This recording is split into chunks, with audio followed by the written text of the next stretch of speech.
और इसी डर के वजह से इतना अच्छा खबर जीएसटी का आया भी, फिर भी मार्केट ने इसको सेलिब्रेट नहीं किया है। और ये अलग तरीके का जो धमकी है ट्रंप ने इंडिया को एक बार फिर से दे दिया है। जिस तरह डोनाल्ड ट्रंप का एक के बाद एक अलग अलग धमकियां सामने आ रहा है ना, अब तो ऐसा लगने लगा है कि जब तक शेयर बाजार बुरी तरीके से क्रैश नहीं हो जाता है, जो डोनाल्ड ट्रंप है ये शांत नहीं होने वाले हैं। क्योंकि कभी वो टैरिफ लगाने की धमकी देते हैं, कभी वो पेनल्टी लगाने की धमकी दे रहे हैं, कभी वो सोशल मीडिया पे अलग अलग पोस्ट करके धमकी दे रहे हैं। अब ऐसा लगने लगा है कि जब तक शेयर बाजार बुरी तरीके से क्रैश नहीं होता है, ट्रंप चाचा शांत नहीं होने वाले हैं। एक और नया धमकी ट्रंप ने इंडिया को दिया है। कौन सा वो धमकी दिया है, आज की वीडियो में डिटेल में बात करेंगे। साथ ही साथ जीएसटी से रिलेटेड क्या अपडेट है, यानी कि आपको पता है कि जीएसटी तो कम हो गया है, लेकिन कौन से प्रोडक्ट में कम हुआ है, कौन से प्रोडक्ट में ज्यादा जीएसटी हुआ है। और सबसे बड़ा सवाल क्या है कि जीएसटी कम होने के बावजूद भी उसका असर शेयर बाजार में क्यों नहीं दिखा, जबकि जीएसटी जो कम हुआ है बहुत बढ़िया खबर है, उसके बावजूद भी शेयर बाजार में इसका असर क्यों नहीं दिखा, इसके पीछे क्या कारण है, उस कारण को भी आज की वीडियो में डिटेल में बात करेंगे। साथ ही साथ रसिया से रिलेटेड एक बहुत बढ़िया खबर निकल कर आया है, उसके बारे में बात करेंगे। और वीडियो के एंड में आप लोगों का कुछ कमेंट्स है, उन कमेंट का भी डिटेल में आंसर देने की कोशिश करूंगा। बहुत कुछ इस वीडियो में है, वीडियो को एंड तक जरूर देखिएगा। लेकिन हमेशा की तरह आपको डिस्क्लेमर दूंगा कि ये वीडियो एजुकेशनल पर्पस के लिए बनाया गया है, आपको सिखाने समझाने के लिए बनाया गया है। शेयर बाजार में इन्वेस्टिंग करना, ट्रेडिंग करना रिस्की होता है, पैसा डूबने का डर होता है, तो इन्वेस्टिंग ट्रेडिंग करे तो अपने रिस्क पर करे। इस वीडियो से बस आप इंफॉर्मेशन ले सकते हो। चलिए करते हैं वीडियो की शुरुआत। सबसे पहले शुरू करते हैं जीएसटी के खबर से, यानी कि कौन से चीजों पर जीएसटी कम हुआ है, ज्यादा हुआ है, उसके बारे में थोड़ा सा डिस्कशन कर लेते हैं। ध्यान रहे जीएसटी तो वैसे बहुत बड़ा चैप्टर है, लेकिन जो पॉइंट शेयर बाजार के लिए इंपॉर्टेंट है उसी पॉइंट को इस वीडियो में डिस्कस करेंगे। सबसे पहले बात करते हैं खाने पीने का सामान, यानी कि इससे पहले जो एसेंशियल खाने पीने का सामान था उस पर 12% कुछ प्रोडक्ट पर और कुछ प्रोडक्ट पर 18% का जीएसटी लगता था। लेकिन 12 और 18 को हटाकर सरकार ने अभी के टाइम पे खाने पीने का जो एसेंशियल प्रोडक्ट्स है उस पर 5% का जीएसटी लगा दिया है, यानी कि कम कर दिया है, जो कि मार्केट के लिए काफी ज्यादा पॉजिटिव है। उसके बाद बात करते हैं हेल्थ केयर सेक्टर, यानी कि हेल्थ केयर पर कुछ प्रोडक्ट पर 12% लगता था और कुछ पे 18% लगता था। अभी के टाइम पे उसको 5% कर दिया है, काफी ज्यादा कम कर दिया है, मार्केट के लिए काफी ज्यादा पॉजिटिव है।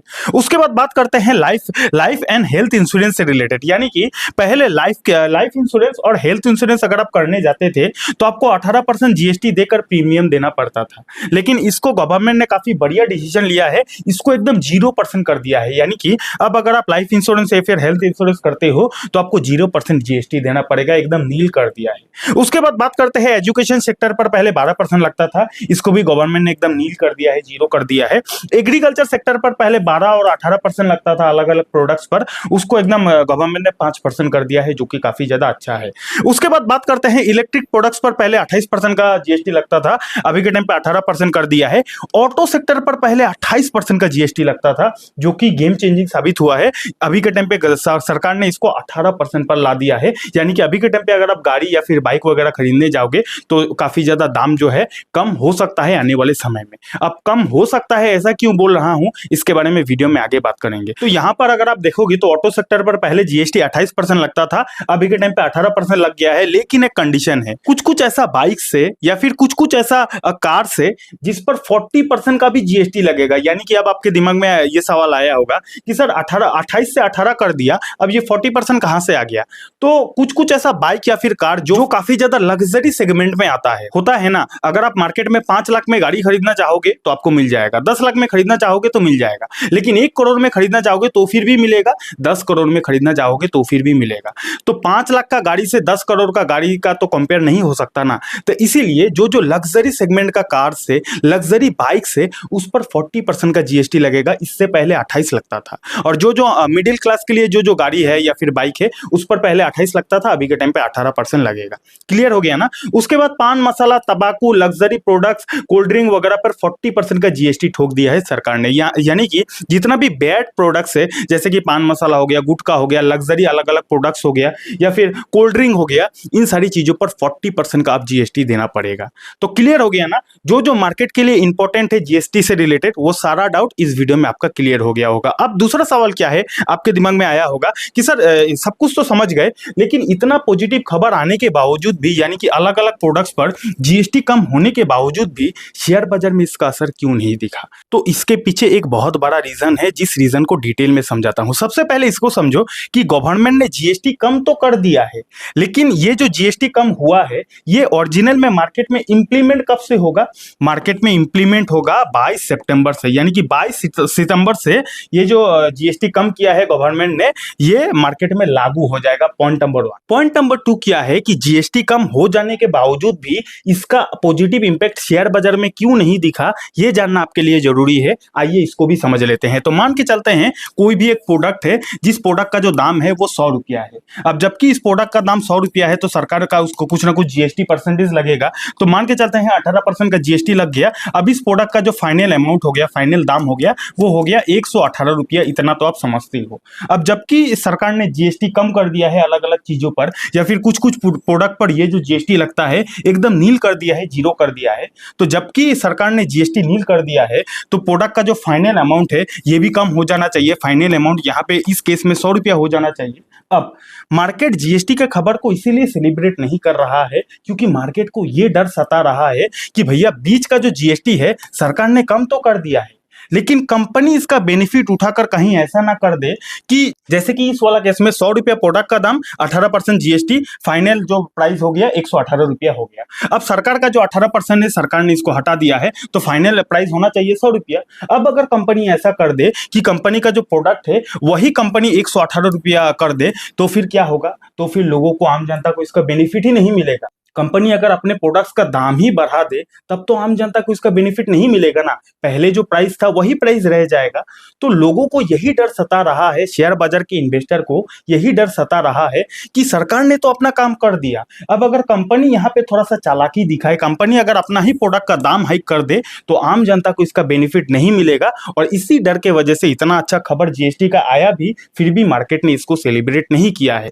इतना क्लियर हो गया ना। दूसरी चीज क्या है कि सरकार पूरा प्रयास कर रही है कि इसका जो बेनिफिट है आम जनता को कैसे दे पाए, इसके ऊपर पूरा प्रयास कर रही है। और मैंने एक आर्टिकल भी पढ़ा था, सरकार ने ये भी बोला है कि कोई भी कंपनी इस तरीके का गेम ना खेले, नहीं तो बाद में दिक्कत हो सकती है। ठीक है, तो जीएसटी का क्या कहानी है समझ गए। जीएसटी कम होने के बावजूद भी मार्केट ने इसको सेलिब्रेट क्यों नहीं किया, पूरा क्लियर हो गया ना। वीडियो अच्छा लग रहा है तो वीडियो को लाइक कीजिए, कमेंट कीजिए। और अगर आप क्रिप्टो ट्रेडिंग करते हो तो आपके पास एक अच्छा ऐप होना जरूरी है। तो मैंने CoinDesk का लिंक नीचे डिस्क्रिप्शन पर दे दिया है, वहां से भी आप CoinDesk में अपने लिए अकाउंट खुलवा सकते हो। अगर आप हमारे दिए गए स्पेशल लिंक से CoinDesk में अकाउंट खुलवाते हो तो आपको 20% का ब्रोकरेज पर डिस्काउंट भी मिल जाएगा। तो लिंक डिस्क्रिप्शन पर है, जाइए CoinDesk में अकाउंट खुलवाकर क्रिप्टो ट्रेडिंग में अपनी जर्नी की शुरुआत कर सकते हो। अब बात करते हैं कि ट्रंप का टैरिफ से रिलेटेड क्या अपडेट है और ट्रंप ने ऐसा क्या नया धमकी इंडिया को दिया है, उसके बारे में डिटेल में बात करते हैं। उससे पहले ट्रंप का जो टैरिफ है उसका क्या अपडेट है। तो ट्रंप ने, आपको पता है, ट्रंप ने ऑलरेडी इंडिया के ऊपर 50% का टैरिफ तो लगा दिया है, लेकिन 4 ऐसा सेक्टर है जिन 4 सेक्टर पर ट्रंप ने अभी तक इंडिया के ऊपर कोई भी टैरिफ नहीं लगाया है। जिन 4 सेक्टर में से सबसे पहला जो सेक्टर है वो है फार्मा सेक्टर। फार्मा सेक्टर पर ट्रंप ने अभी तक कोई भी टैरिफ नहीं लगाया है। दूसरा सेक्टर है आईटी सेक्टर, जिस पर ट्रंप ने अभी तक कोई भी टैरिफ नहीं लगाया है। तीसरा जो सेक्टर है वो है पेट्रोलियम सेक्टर, जिस पर अभी तक ट्रंप ने कोई भी टैरिफ नहीं लगाया है। एंड चौथा जो सेक्टर है वो है स्मार्टफोन पर, अभी तक ट्रंप ने कोई भी टैरिफ नहीं लगाया है। ये जो 4 सेक्टर है, इन 4 सेक्टर पर ट्रंप ने इंडिया के ऊपर अभी तक तो कोई भी टैरिफ नहीं लगाया है।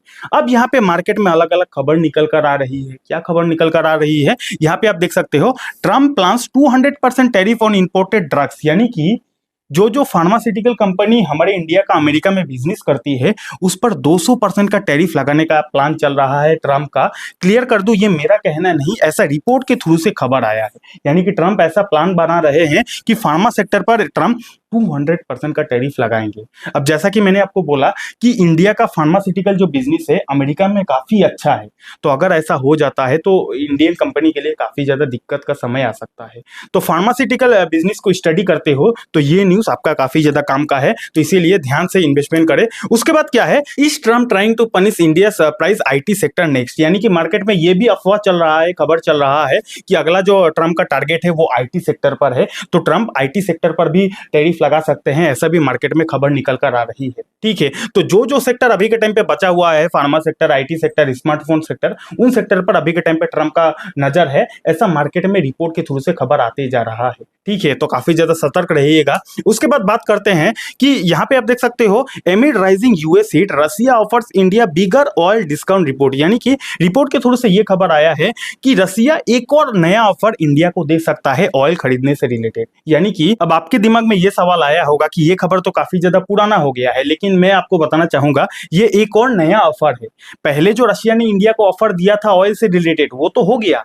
रशिया एक और नया ऑफर इंडिया को दे सकता है। अगर इंडिया रशिया से ऑयल खरीदेगा तो उस पर और ज्यादा रशिया डिस्काउंट दे सकता है, ऐसा खबर निकल कर आया है। एकदम अपडेटेड खबर है, नया खबर है। ठीक है, तो ये खबर अगर सच हो जाता है तो काफी ज्यादा पॉजिटिव पॉइंट है हमारे इंडियन मार्केट के लिए। उसके बाद आगे बढ़ते हैं, most Trump tariffs are not legal, US appeal courts, यानी कि ये जो खबर है 2 दिन पुराना है।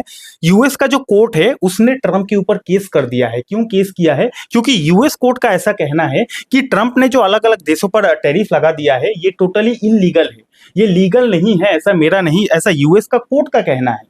तो यूएस का कोर्ट ने ट्रम्प के ऊपर केस कर दिया था और यह भी कहा था कि अगर आपको लगता है कि आप सही हो, यानी कि यूएस का कोर्ट ने ट्रम्प को कहा था कि अगर आपको लगता है आप सही हो, अगर आपने टैरिफ सही लगाया है, आप अगर लीगल हो तो आप सुप्रीम कोर्ट में जा सकते हो, सुप्रीम कोर्ट में आप केस कर सकते हो। तो ट्रम्प चाचा सुप्रीम कोर्ट में गए और केस वगैरह किए, और वहां पे उन्होंने क्या बोला आपको सुनकर थोड़ा सा अजीब लगेगा। यहाँ पे आप देख सकते हो, Donald Trump ask Supreme Court to quickly take up tariff case, यानी कि डोनाल्ड ट्रम्प ने सुप्रीम कोर्ट को सीधा सीधा ये कहा कि आप ये जो केस है जल्दी जल्दी खत्म कर दीजिए और मुझे सही साबित कर दीजिए। तो देख रहे हो, ये आर्टिकल देखकर तो ऐसा ही लग रहा है कि शायद ट्रम्प चाचा सुप्रीम कोर्ट को भी जेब में रखते हैं। ऐसा उन्होंने बोला कि सुप्रीम कोर्ट को बोला कि quickly take up tariff case, यानी कि ये जो टैरिफ का केस मेरे ऊपर है इसको जल्दी जल्दी रफा दफा कीजिए और मैं तो सही ही हूं, इसको आप जल्दी से साबित कर दीजिए। लगता है कि मामा घर है। ठीक है, तो ऐसा खबर चल रहा है। उसके बाद क्या है, हाँ, यहाँ पे मैंने आपको बोला था वीडियो का स्टार्टिंग में कि ट्रम्प ने एक और नया धमकी दिया है इंडिया के ऊपर। तो क्या धमकी आया है, तो उससे पहले एक छोटा सा स्टोरी बता दूं कि डोनाल्ड ट्रम्प अलग अलग सेमिनार में जाते हैं, अलग अलग जगह पे जाते हैं, तो उनसे एक रिपोर्टर ने यह सवाल पूछा कि आप जो रशिया के ऊपर अलग अलग सैंक्शंस लगाते हो, अलग अलग तरीके से आप टैरिफ वगैरह लगाते हो रशिया के ऊपर, यानी कि डोनाल्ड ट्रम्प रशिया के ऊपर अलग अलग जो सैंक्शंस लगाता है, तो उस रिपोर्टर का ऐसा कहना था कि आप ऐसा करते हो लेकिन रशिया को तो इससे कुछ भी उतना फर्क नहीं पड़ता है। तब ट्रम्प का ये जवाब आता है कि रशिया को फर्क पड़ता है, हमने इंडिया के ऊपर अलग अलग सैंक्शंस लगा दिया है जिससे इनडायरेक्टली जो प्रॉब्लम है रशिया को भी हो रहा है। यानी कि इंडिया के ऊपर ट्रम्प ने क्यों टैरिफ लगाया है, ताकि हम लोग रशिया से ऑयल खरीदते हैं इसीलिए ना टैरिफ लगाया है। तो ट्रम्प ने उस रिपोर्टर को यह जवाब दिया कि रशिया को ऑलरेडी फर्क पड़ना शुरू हो गया है और इंडिया के ऊपर हम लोग प्रेशर बना रहे हैं जिसका असर रशिया तक भी जा रहा है, और हमने जो इंडिया के ऊपर ये अलग अलग सैंक्शंस लगाया है, टैरिफ लगाया है, ये तो पार्ट 1 था, पार्ट 2 और पार्ट 3 अभी बाकी है। जी हाँ, आप सही सुन रहे हो, इंडिया के ऊपर डोनाल्ड ट्रम्प ने जो अलग अलग टैरिफ लगाया है, अलग अलग सैंक्शंस वगैरह लगाया है, ये ट्रम्प ने ऐसा कहा कि ये तो पार्ट 1 था, फेज 1 था। Trump wants a phase 2 phase 3 sanctions against India over Russian oil trade, यानी कि अभी पार्ट 2 फेज 2 फेज 3 अभी बाकी है, फेज 1 अभी तक कंप्लीट हुआ है, ऐसा ट्रम्प का कहना है। और ये अलग तरीके का जो धमकी है ट्रम्प ने इंडिया को एक बार फिर से दे दिया है। ठीक है, अब देखते हैं इसका जो इम्पैक्ट है शेयर बाजार में कैसा दिखता है। गोल्ड की बात किया जाए तो गोल्ड का तो एकदम अच्छे दिन आ गए हैं भैया, 1,10,000 को भी टच कर दिया है। ठीक है, तो काफी ज्यादा गोल्ड वालों के लिए बल्ले बल्ले है। डॉलर तो आईएनआर बात किया जाए तो ये हमारे मार्केट के लिए नेगेटिव है, यानी कि डॉलर का जो भाव है बढ़ते ही जा रहा है। एफआईएसडीएस की बात किया जाए तो आपको पता है इतना ज्यादा अनसर्टेनिटी का माहौल है, तो एफआईएस को तो कम बैक मेरे को नहीं लगता कि इतना आसानी से होगा। ठीक है, तो कुल मिलाकर वीडियो का कंक्लूजन क्या है, वीडियो का कंक्लूजन में इतना ही बोलना चाहूंगा। सबसे पहले जीएसटी की बात करते हैं, तो जीएसटी तो ऑलरेडी मार्केट में कम हो गया है, लेकिन इसका इंप्लीमेंट कब होगा, इसका इंप्लीमेंट मार्केट में शुरू होगा 22 सितंबर से। अब 22 सितंबर से पता चलेगा कि जीएसटी तो सरकार ने कम कर दिया है, लेकिन इसका जो फायदा है आम जनता को मिलेगा या फिर नहीं, ये 22 सितंबर के बाद पता चलेगा। Point number 1। पॉइंट नंबर 2 क्या है कि ट्रम्प का जो टैरिफ है उन्होंने तो ऑलरेडी लगा दिया है, लेकिन 4 ऐसा सेक्टर है जिन 4 सेक्टर पर अभी भी ट्रम्प ने टैरिफ नहीं लगाया है। तो ये जो बचा हुआ 4 सेक्टर है इस पर नजर रखना काफी ज्यादा जरूरी है, क्योंकि ट्रम्प का कभी भी मूड बदल सकता है और कभी भी इन 4 सेक्टर पर ट्रम्प का कुछ भी बयान आ सकता है। ठीक है, उसके बाद रसिया से रिलेटेड हमने क्या डिस्कस किया कि रसिया हर हाल में इंडिया के लिए खड़ा है, हर हाल में इंडिया को अलग अलग डिस्काउंट दे रहा है ऑयल खरीदने से रिलेटेड। तो ये तो रसिया हमारा काफी ज्यादा पुराना दोस्त है, तो काफी अच्छा हमें सपोर्ट मिल रहा है। तो कुल मिलाकर ये सारा डिस्कशन के बाद यही समझ में आ रहा है कि बाजार में भैया अनसर्टेनिटी है। जब तक डोनाल्ड ट्रंप टैरिफ का कहानी खत्म नहीं करते हैं, बाजार में अनसर्टेनिटी रहेगा, और बाजार में जब तक अनसर्टेनिटी रहेगा, शेयर बाजार में कहां से हरियाली आ सकता है। ठीक है, तो आज का वीडियो यहीं तक था। अब चलिए आप लोगों का कुछ कमेंट्स है, उन कमेंट का रिप्लाई देने की कोशिश करता हूं। सबसे पहला सवाल ज्योति जी पूछती है, भैया बेस डीमेट अकाउंट कहाँ पे ओपन करें, बिकॉज मेरे पास इतने पैसे नहीं है कि मैं इन्वेस्ट कर सकूं, मुझे लाइफ में ग्रो करना है ताकि फैमिली में मेरी भी कुछ वैल्यू बन सके, प्लीज हेल्प मी भैया। तो ज्योति जी मैं आपको इतना बताना चाहूंगा कि पहला सवाल क्या है, बेस डीमेट अकाउंट। तो जिस ब्रोकर को मैं खुद यूज करता हूं, मैंने उस ब्रोकर का लिंक नीचे डिस्क्रिप्शन पर दिया है, वहां से आप अपने लिए डीमेट अकाउंट बना सकते हो। Point number 1। पॉइंट नंबर 2 क्या है कि आपके पास उतना पैसा नहीं है लेकिन आप लाइफ में ग्रो करना चाहते हो इन्वेस्टिंग के दौरान, तो मैं आपको इतना बोलना चाहूंगा दीदी जी, ज्योति जी, कि आप एसआईपी को स्टडी कीजिए, क्योंकि एसआईपी एक ऐसा इन्वेस्टमेंट है जो चीज मिनिमम पैसों से भी शुरू हो जाता है। यानी कि एसआईपी एक ऐसा इन्वेस्टमेंट है जो कम से कम पैसों से भी शुरू हो जाता है। तो इसको अच्छे से स्टडी कीजिए, थोड़ा थोड़ा पैसा इन्वेस्ट करके भविष्य में एक अच्छा वेल्थ बनाया जा सकता है अगर आप एसआईपी को सीख लेती हो तो कहां से सीखोगी, आप हमारे चैनल को फॉलो करो। हमारे चैनल में एसआईपी का पूरा कोर्स है, 10, 20, 30 वीडियो होगा एसआईपी से रिलेटेड। हर एक वीडियो को देखिए, सीखिए, समझिए, और आपको एसआईपी का पावर पता चल जाएगा कि कैसे थोड़ा थोड़ा पैसों से बड़ा पैसा बनाया जाता है। ठीक है, तो पहले सीखने पर ध्यान दीजिए, क्या सीखना है आपको, एसआईपी के बारे में सीखना है। ठीक है, अगला सवाल क्या है, नितिन जी पूछते हैं, क्या सिर्फ आईटीआर पर्सन ही एसआईपी कर सकता है या फिर कोई भी, और अगर कोई भी कर सकता है तो पर मंथ कितने इन्वेस्ट कर सकता है। तो नितिन जी बोलना चाहूंगा, आईटीआर पर्सन हो या फिर ना हो, एसआईपी तो हर कोई कर सकता है, इसमें तो कोई रोक टोक नहीं है, पहला बात। दूसरा बात क्या है कि अगर कर सकता है तो पर मंथ कितना इन्वेस्ट कर सकता है, ये भी आपके ऊपर डिपेंड है। आपका कितना इनकम है, आप कितना रिस्क ले सकते हो, ये तो आपके ऊपर डिपेंड है। आप 500 का भी एसआईपी कर सकते हो, आप 5 करोड़ का भी एसआईपी कर सकते हो, आपके ऊपर डिपेंड करता है कि आपको कितना एसआईपी करना चाहिए। अगला सवाल क्या है कि सर स्टॉक को कब बाय करना चाहिए, कब सेल करना चाहिए। तो ये जो आपका सवाल है, इसका 2 लाइन में आपको आंसर देना चाहूंगा।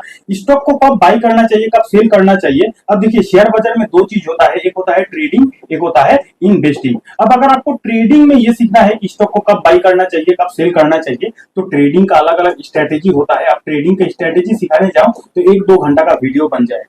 अगर आपको इन्वेस्टिंग में कब स्टॉक को बाय करना चाहिए, कब स्टॉक को सेल करना चाहिए, ये जानना है, तो मैं आपको बताना चाहूंगा, अगर आपको लंबे समय के लिए इन्वेस्टिंग करना है और अगर आपको ये जानना है कि किसी भी स्टॉक को कब बाय करना चाहिए, तो पहला बात, जब स्टॉक अपना स्ट्रगल पीरियड में हो, जब किसी भी स्टॉक को कोई भी मार्केट में नहीं पूछ रहा है, तब आपको इन्वेस्टमेंट करना चाहिए। या फिर कई बार स्टॉक काफी ज्यादा रैली करने के बाद 50%, 20%, 40% डिस्काउंट में मिलता है, उस समय आपको अच्छे से स्टडी करना चाहिए। 2 टाइम होता है स्टॉक में इन्वेस्टिंग करने का, या तो जब मार्केट में उसका डिमांड नहीं हो लेकिन पोटेंशियल हो कि वो स्टॉक भविष्य में अच्छा ग्रो करेगा, तब इन्वेस्टमेंट करना चाहिए। या फिर कोई भी स्टॉक टॉप लेवल से काफी ज्यादा गिर गया है और फंडामेंटली स्ट्रांग भी है, कंपनी का बिजनेस भी अच्छा है, उसके बावजूद भी अगर टॉप लेवल से काफी अच्छा डिस्काउंट में मिल रहा है, वो समय होता है अच्छे से स्टडी करने का। तो आशा करता हूं आपको आपका आंसर मिल गया होगा। अगर आप सभी के दिमाग में भी कुछ सवाल है, मेरे से पूछना चाहते हो, नीचे कमेंट कर देना, अगला वीडियो में आपका आंसर देने की कोशिश करूंगा। और अगर आपको शेयर बाजार के बारे में बिल्कुल बेसिक से लेकर एडवांस तक सीखना है, तो आप यहाँ पे क्लिक करके इस वीडियो को देख सकते हो। और डीमेट अकाउंट नहीं है, डीमेट अकाउंट का लिंक आपको डिस्क्रिप्शन पर मिल जाएगा। बहुत बहुत धन्यवाद।